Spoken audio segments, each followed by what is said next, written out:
Hi guys and welcome back to your own channel Deepak Yadav Education.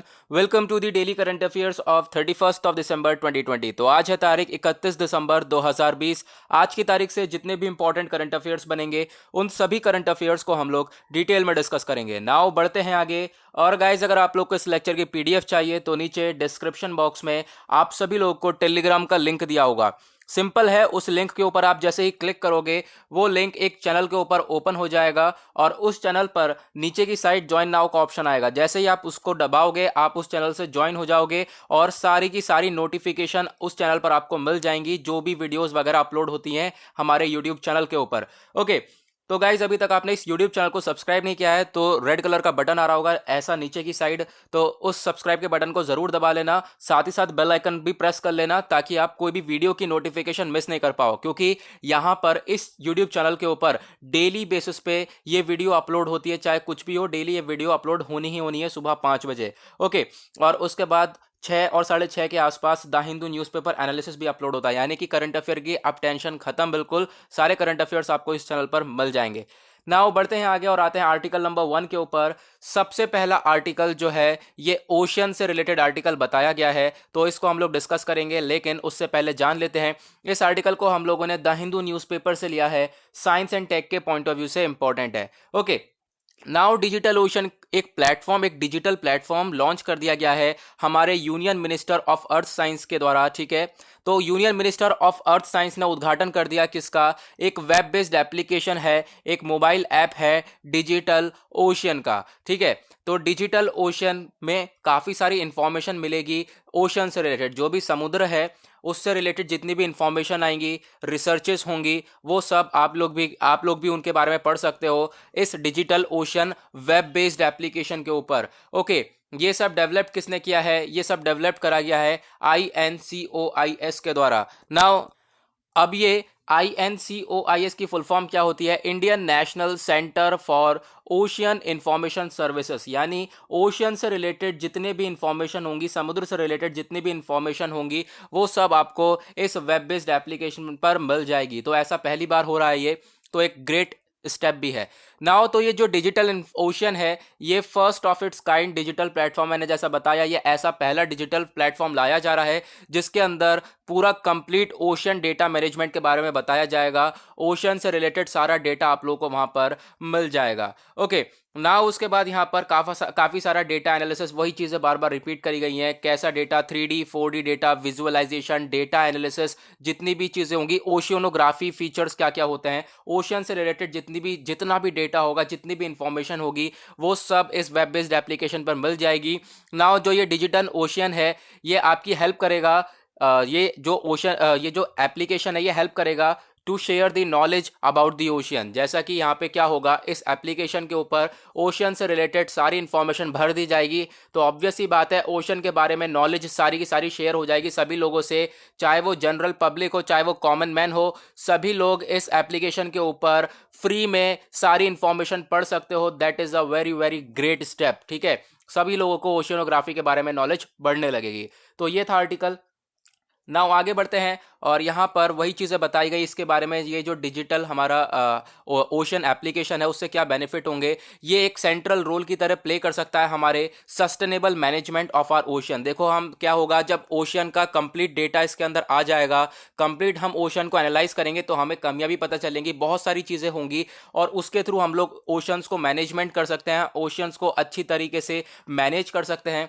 साथ ही साथ हम expand कर सकते हैं अपनी ब्लू इकोनॉमी को। ठीक है, और उसके बाद फर्दर जो ये डिजिटल ओशन है ये प्रमोट करेगा as a platform for capacity building and ocean data management. ठीक है, ओशन डेटा मैनेजमेंट के लिए काम करा जाएगा। देखो काफ़ी सारी चीज़ें इसके अंदर आर्टिकल के अंदर रिपीटेड बता दी गई हैं, लेकिन आपको एक ही चीज़ याद रखनी है कि अभी हाल ही में INCOIS ने एक डिजिटल प्लेटफॉर्म को लॉन्च किया है।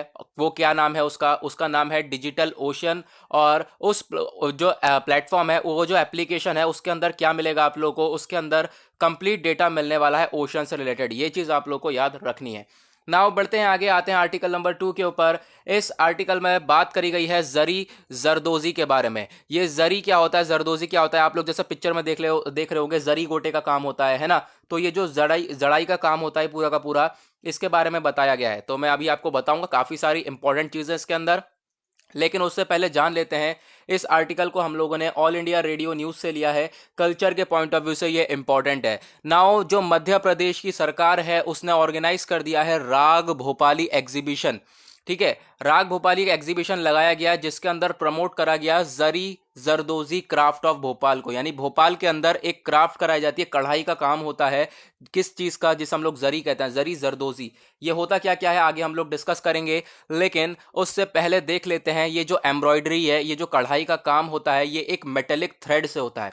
ठीक है, एक मेटल का तार होता है, आप लोग देख सकते हो ये एक मेटल है। ठीक है, तो मेटल के तार से ये लोग बुनाई करते हैं। इसे हम लोग क्या बोलते हैं, कलाबत्तू।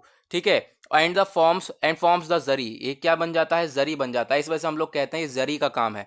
तो जो मेन जरी प्रोडक्शन सेंटर है मध्य प्रदेश के अंदर, वो है भोपाल। ये आपको याद रखना है ना। उसके बाद अगर हम बात करें क्या क्या प्रोसेस होता है, तो सबसे पहले बताया गया जो मेटल के बड़े बड़े पीसेस होते हैं, उन मेटल को पिघलाया जाता है, उन्हें मेल्ट करा जाता है। पहले इनका बार बनाया जाता है, फिर बार में से ऐसे छोटे छोटे तार निकाले जाते हैं। ठीक है, छोटे छोटे तार को निकालने के बाद देखो, जब छोटे छोटे तार हम निकाल लेते हैं उसे तरक्शी प्रोसेस बोलते हैं। फिर जो छोटे छोटे तार होते हैं उसको हम लोग ट्विस्ट कर करके कपड़े के साथ और उसको बुनाई करते हैं, उसको हम लोग कढ़ाई करते हैं, जैसे आप लोग यहाँ पर देखने को मिलेगा।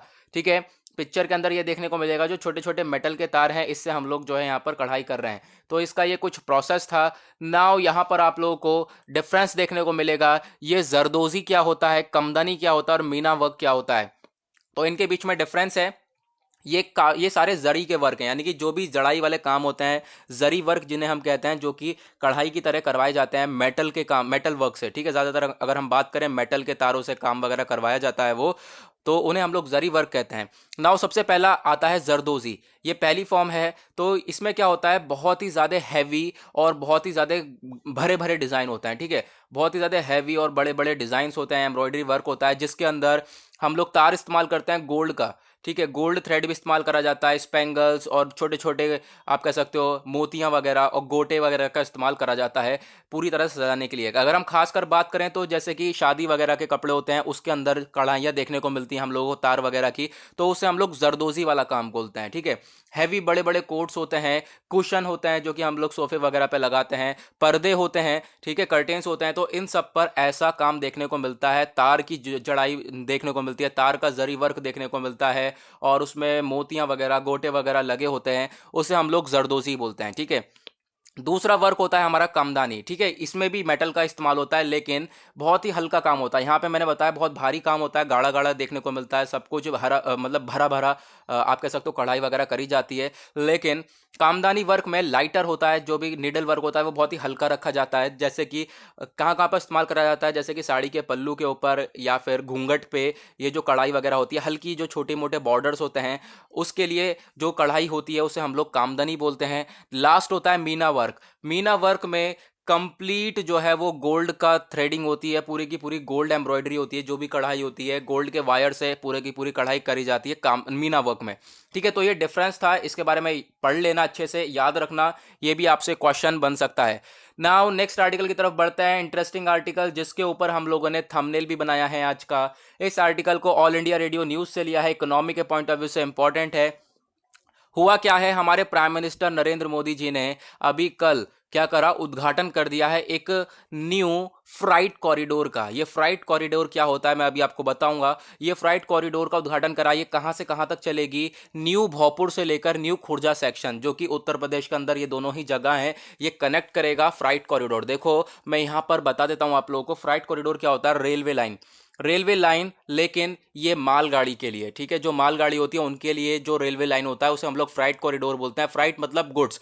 ठीक है, जो भी हमारी रेलवेज वगैरह होती है, मालगाड़ी होती है जिनके अंदर हम लोग सामान वगैरह रख के ले जाते हैं, उनके लिए अलग सा कॉरिडोर बनाया जाता है, उसे हम लोग फ्राइट कॉरिडोर बोलते हैं। इससे बहुत सारे फायदे भी होते हैं। देखो किस तरीके के फायदे, तो सबसे पहला दिमाग में आएगा कि भाई देखो, अगर जैसे जनरल लाइन्स होती हैं, सारी ट्रेन चलती है उस पर, एक्सप्रेस और पैसेंजर वगैरह सारी ट्रेन चलती हैं, तो देखो होता क्या है, कोई भी मालगाड़ी है तो वो आगे जाकर रुक जाती है और पहले मालगाड़ी को रोक कर बाकी सारे ट्रेन को पास कराया जाता है, जैसे कि पहले पैसेंजर निकल जाए, एक्सप्रेस सारी ट्रेन निकल जाए, उसके बाद लास्ट में मालगाड़ी को छोड़ा जाता है ना। इससे क्या होगा, इससे बहुत फायदा होगा कि भाई ये सिर्फ और सिर्फ फ्राइट कॉरिडोर है, सिर्फ और सिर्फ मालगाड़ी ही चलेगी, इसके ऊपर और कोई गाड़ी नहीं चल सकती। तो ये बिना रुके जल्दी से हम लोग सामान पहुंचा सकते हैं बिना किसी चीज़ के, और फटाक से सामान यहाँ से लोड करा और वहां पर जो है उसे उतार दिया। तो इस तरीके से काम होगा फ्राइट कॉरिडोर का। नाउ यहाँ पे अगर हम बात करें तो ये कितना लंबा है, 351 किलोमीटर का ये फ्राइट कॉरिडोर बनाया गया है। कहाँ से, न्यू भोजपुर से लेकर न्यू खोरजा सेक्शन तक। कितने रुपए लग रहे हैं इसके अंदर, 5750 करोड़ रुपीस का यहाँ पे बिल्टअप करा गया है। और उत्तर प्रदेश के अंदर ये पूरी की पूरी चीज़ हुई है, तो आप लोगों को मालूम होना चाहिए। इससे क्या होगा, जो ट्रेन्स वगैरह हैं वो और फास्ट चलेंगी, जो हमारी मालगाड़ियाँ और तेज़ भागेंगी, क्योंकि उन्हें कोई रोकने वाला होगा नहीं, कोई यहाँ पे चीज़ होनी नहीं है जो जिससे कि उन्हें रोकना पड़े। ठीक है, सीधा सीधा उन्हें माल लोड करना है और दूसरी जगह जाकर उतार देना है, क्योंकि और बीच में कोई रुकने वगैरह का ऑप्शन ही खत्म हो जाएगा। ठीक है, तो गाइज यहाँ पर ये था। और उसके बाद यहाँ पे काफ़ी सारी हेल्प मिलेगी, बाकी सारे हम लोग जो अपना प्रोडक्ट है उनको एक्सपोर्ट भी कर सकते हैं इजीली। ट्रेन से एक्सपोर्ट नहीं कर सकते, लेकिन यहाँ पे और भी जो हमारी लाइंस वगैरह हैं वो अटैच हैं, जैसे कि विशाखापट्टनम की साइड और बहुत सारी वेस्टर्न साइड पे हमारी एक आध लाइन बनी हुई है, वेस्टर्न लाइंस, ईस्टर्न लाइंस बनी हुई हैं। ठीक है, ये ऑलरेडी हमने फ्राइट कॉरिडोर बना रखा है। इससे क्या होता है कि हमारी गाड़ी जल्दी पहुंच जाती है, मालगाड़ी जल्दी पहुंच जाती है, हम वहाँ पे सामान उसको सबको उतार कर एक्सपोर्ट भी कर सकते हैं in the international market. Okay, तो यहाँ पे काफ़ी सारे बेनिफिट हैं, इसी के लिए एक नई कॉरिडोर को उद्घाटन कर दिया गया है। वही सेम चीज़ है, इसे हम लोग स्किप करेंगे ना। उसके बाद आएंगे आर्टिकल नंबर 4 के ऊपर। हमने अभी रिसेंटली इस आर्टिकल को कवर किया था, तो उसके बारे में देखेंगे। इस आर्टिकल को हम लोगों ने लिया है द हिंदू न्यूज़पेपर से। हिस्ट्री के पॉइंट ऑफ व्यू से इंपॉर्टेंट है। यहाँ पर हमारे एक जवान हैं जिनके ऊपर ये आर्टिकल बताया गया है, और नौशेरा का शेर, ठीक है, इस आर्टिकल का आप कह सकते हो टाइटल रखा गया है। तो यहाँ पे जो जवान आपको इनका पिक्चर दिख रहा है, ये एक ब्रिगेडियर मोहम्मद उस्मान इनका नाम है। ठीक है, मोहम्मद उस्मान जी हैं। तो नौशेरा एक जगह है, ठीक है, जम्मू कश्मीर में। नौशेरा के शेर बोला जाता है इन्हें, मोहम्मद उस्मान जी। तो इनकी डेथ हो गई थी, इनको मार दिया गया था in the first Indian Pakistan war में। जो इंडिया पाकिस्तान की वॉर हुई थी 1947 और 48 वाली, उसके अंदर इनको मार दिया गया था। तो उसके बाद इनकी जो कब्र है, ग्रेव जिसे बोलते हैं, इनकी कब्र बनाई गई थी कहाँ पर, जामिया मिलिया इस्लामिया। आपको पता है कहाँ पे है ये, जामिया मिलिया इस्लामिया का कैंपस है न्यू दिल्ली के अंदर। तो इनकी कब्र बनाई गई वहाँ पर। नाउ ये न्यूज़ के अंदर क्यों है कि जो इनकी कब्र है वो डैमेज कर दी गई थी। ठीक है, वहां पर कैंपस के अंदर इनकी कब्र को पूरी तरह से डैमेज कर दिया गया है। तो फिर उसके लिए जो हमारी आर्मी है वो उठकर आई, आर्मी को गुस्सा आया इस चीज़ के ऊपर, और आर्मी ने बोला ऐसा पर्सन है शहीद हुआ हुआ और यहाँ पे इंडियन आर्मी के लिए हमें रिस्पेक्ट दिखानी है। तो जो आर्मी सोर्स ये बोलता है कि भाई जो ग्रेव है इनकी, जो आप कह सकते हो कब्र है, उसको जल्द से जल्द रिस्टोर करा जाए। ठीक है, पूरी तरह से रिस्टोर कर देना चाहिए या आर्मी ना। तो यहाँ पर आप कह सकते हो आर्मी इस चीज़ को लेकर बहुत ज़्यादा गुस्सा है ना। तो जो ब्रिगेडियर मोहम्मद उस्मान खान जी हैं, इनका जन्म हुआ था 1912 में और डेथ हो गई इनकी 1948 में। कहाँ पर डेथ हुई, पाकिस्तान और इंडिया की जो वॉर चल रही थी उसके अंदर। नाउ यहाँ पे 18 ब्रिगेडियर हुआ करते थे, उसमें से एक one of the most important ये भी थे। इनको अवार्ड दिया गया था महावीर चक्र का, बहुत सम्मान किया गया था इनसे, इनको सम्मानित किया गया था महावीर चक्र अवार्ड से। Now in January February 1948 Usman repulse fierce attacks on Naushera and Jhangar. तो यहाँ सब में अटैक देखने को मिला था, जो कि जम्मू और कश्मीर में है। तो ये भी लड़े उन लोगों से। ठीक है, अब लड़े तो फिर इनको मार दिया गया था, और ये इनकी कंडीशन पूरी की पूरी बताई गई थी, क्या क्या हुआ था उस टाइम पर। ठीक है, तो जो इनकी कब्र है वो कहाँ पे लोकेटेड है, जामिया मिलिया इस्लामिया कैंपस में, जो कि न्यू दिल्ली के अंदर में है। ठीक है, अच्छी तरीके से जो इनका आप कह सकते हो फ्यूनरल क्या होता है कि किसी की भी मृत्यु हो जाती है तो उसके बाद का जो भी क्रियाक्रम होता है वो सब कैसे किया जाता है ना। तो जो उस्मान जी का फ्यूनरल था वो बहुत ही अच्छी तरीके से किया गया था, सब कुछ बढ़िया तरीके से करा गया था। लेकिन इनकी जो कब्र है वो पूरी तरह से डैमेज हो चुकी है इस टाइम। तो उसको रिस्टोर करने के लिए हमारी आर्मी बता रही है कि भाई जल्द से जल्द उसको रिस्टोर करा जाए। नाउ नौशेरा के बारे में बताया गया। तो जो नौशेरा है एक टाउन है, तहसील है राजौरी डिस्ट्रिक्ट में। राजौरी डिस्ट्रिक्ट कहाँ पर है, Indian union territory Jammu Kashmir के अंदर। ओके, नाउ आगे बढ़ेंगे नेक्स्ट आर्टिकल की तरफ। यहाँ पर इस आर्टिकल को हम लोगों ने इंडियन एक्सप्रेस न्यूज़पेपर से लिया है। इकोनॉमी के पॉइंट ऑफ व्यू से इंपॉर्टेंट हो जाता है। किसान रेल के बारे में बताया गया। हमारे प्राइम मिनिस्टर नरेंद्र मोदी जी ने फ्लैग्ड ऑफ कर दिया है सौवीर किसान ट्रेन। ओके, किसान रेल ट्रेन, ठीक है, ट्रेल बोल दिया मैंने, वाह। तो मोदी जी ने फ्लैग ऑफ करा 100वीं किसान रेल ट्रेन, ठीक है, जो कि कहाँ से कहाँ तक चलेगी, देवलाली से दानापुर तक चलने वाली है। और इसमें 15,450 टन तक का प्रोडक्शन आप रख सकते हो। और यहाँ पे आप लोगों को देखने को मिलेगा, ये पॉपुलर ऑफरिंग है। ये जो पहले ट्रेन चलती थी देवलाली से दानापुर तक, अब उसको बढ़ा दिया गया, एक्सटेंड कर दिया गया है। ये कहाँ से कहाँ तक चलेगी, संगोला से मुजफ्फरपुर तक, और इसमें इतना सामान तक आप लोड कर सकते हो जो भी हमारे किसान भाई प्रोड्यूस करेंगे।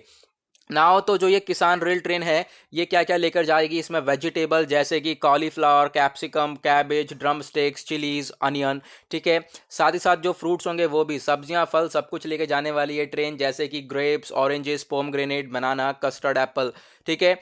तो यहाँ पे जो लोडिंग और अनलोडिंग होगा इन कमोडिटीज़ का, वो यहाँ पर इस ट्रेन के अंदर, अभी यहाँ पे बहुत सारे फ़ायदे मिलने वाले हैं इस ट्रेन से। जो गवर्नमेंट है वो इस पे सब्सिडी भी बढ़ा रही है, 50% तक सब्सिडी बढ़ा दी है गवर्नमेंट ने on the transportation of fruits and vegetables. जो भी ट्रांसपोर्टेशन होगा फ्रूट्स और वेजिटेबल्स का, उस पर सब्सिडी भी देगी गवर्नमेंट। ओके, नाउ अगर हम बात करें, जो ये मल्टी कमोडिटी ट्रेन सर्विस है, ये पॉपुलर है अपने इस, आप कह सकते हो, जो छोटा छोटा प्रोडक्शन है इन सबको इधर से उधर करने में, ये जो ट्रेन सर्विस है ये बहुत ज़्यादा पॉपुलर है। इसके अंदर ढेर सारा सामान हम लोग लोड करके एक जगह से दूसरी जगह पर ले जा सकते हैं, ठीक है, फार्मर्स का। नाउ आते हैं हम लोग आज के लास्ट आर्टिकल की तरफ, और इस आर्टिकल को टाइम्स ऑफ इंडिया से लिया है और साइंस एंड टेक के पॉइंट ऑफ व्यू से इंपॉर्टेंट है। ये भी एक अच्छा आर्टिकल बताया गया है। देखो हुआ क्या है यहाँ पे, इसका नाम याद रखना, बार्क, ठीक है। बार्क है इसका, जो है सबसे पहली बार हम लोग उसका फुल फॉर्म देखते हैं। बार्क की फुल फॉर्म है भाभा एटॉमिक रिसर्च सेंटर, जो कि मुंबई के अंदर है। इसने डेवलप कर दिया है आई कैंसर की थेरेपी को, यानी आंख के अंदर एक कैंसर होता है, और आंख के अंदर जो कैंसर होता है उसका नाम होता है ऑक्यूलर ट्यूमर। तो ये जो ऑक्यूलर ट्यूमर है, इसको सही करने के लिए इसकी एक थेरेपी लेकर आ चुका है ये BARC, Bhabha atomic research centre. और ये थेरेपी है क्या, वो है रुथेनियम। रुथेनियम एक मेटल है जिसके बेसिस पर हम लोग क्या कर सकते हैं, इस आई कैंसर को सही कर सकते हैं। तो रुथेनियम 106 इसका नाम है, पूरा पूरा याद रखना। ओके, नाउ आगे बढ़ेंगे। यहाँ पर बात करा जा रहा है, जो यह हैंडलिंग ऑफ प्लेग है ये बहुत ज़्यादा कन्वीनियंट है, यानी कि जो ये रुथेनियम, यानी जो रुथेनियम मेटल है, इसको बहुत इजीली पकड़ सकता है कोई भी सर्जन होगा, वो आराम से इसको यूज़ कर सकता है, ठीक है। तो ये जो बार्क है ये लेकर आया सिस्टम को, और बार्क ये किस लिए लेके आया, ताकि जो हमारे आंखों के अंदर ऑक्यूलर कैंसर हो जाता है, ये 7 केसेस के अंदर होता है, तो ये इन 7 केसेस में जो ये कैंसर हो जाता है, इस कैंसर को ठीक कर सकता है क्या, रुथेनियम। तो रुथेनियम को इस्तेमाल करके हम लोगों की जान भी बचा सकते हैं, लोगों की आंखों की रोशनी वापस ला सकते हैं, ठीक है। नाउ अगर हम डिस्कस करें रुथेनियम होता क्या है, तो जो रुथेनियम 106 है ये एक रेडियो एक्टिव फॉर्म है, रेयर हैवी मेटल रुथेनियम, बहुत हैवी मेटल होता है, जिससे आप लोग कह सकते हो ये एक प्लेटिनम ग्रुप से, आप कह सकते हो प्लेटिनम की तरह बिल्कुल सिमिलर होता है, यानी कि जैसा हमारा प्लेटिनम होता है वैसा ही हमारा रुथेनियम भी होता है।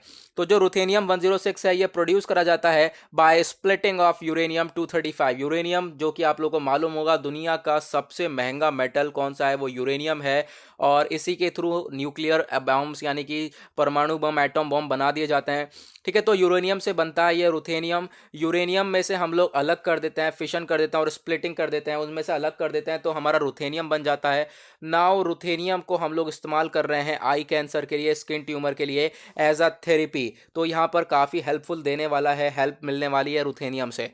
ओके, तो गाइस इसके साथ होता है आज का हमारा डेली करंट अफेयर वीडियो का एनालिसिस पूरी तरह से समाप्त। आई होप आपको सारी चीज़ें क्लियर हो गई होंगी, और कोई प्रॉब्लम होती है तो नीचे कमेंट सेक्शन में ज़रूर टाइप करना। और अभी तक आपने इस चैनल को सब्सक्राइब नहीं किया है तो नीचे रेड कलर का बटन आ रहा होगा, सब्सक्राइब कर लो, बेल आइकन प्रेस कर लो। साथ ही साथ टेलीग्राम लिंक भी नीचे डिस्क्रिप्शन बॉक्स में दिया हुआ है, उस टेलीग्राम लिंक पर क्लिक करके उस चैनल को ज़रूर ज्वाइन करें, क्योंकि वहाँ पर आपको डेली बेसिस पे इस लेक्चर की PDF मिल जाती है, आप डाउनलोड करके अपने नोट्स बना सकते हो। तो गाइज आज के लिए बस इतना ही, मिलेंगे आप लोगों से ऐसे ही नेक्स्ट वीडियो में। आज के लिए bye bye, have a nice day.